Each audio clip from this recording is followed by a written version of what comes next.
Hey guys, welcome back! In today's video, I'll walk you through the simple steps to withdraw money from your eToro account.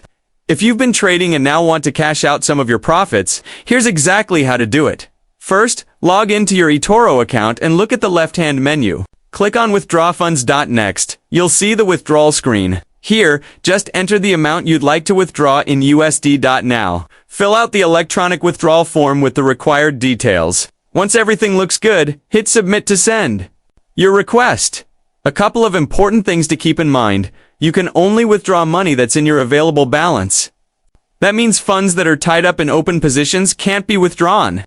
Also, if you've received any referral bonuses, make sure you've met all the terms and conditions, because sometimes those bonus amounts can't be withdrawn right away, usually for about 30 days. And finally, always double-check that you've met all the qualifying criteria for any promotions or bonuses before withdrawing. That's it. Really straightforward. If you found this tutorial helpful, don't forget to give it a thumbs up, hit subscribe for more step-by-step guides, and drop a comment below if you've already tried withdrawing from eToro. Thanks for watching, and I'll see you in the next video.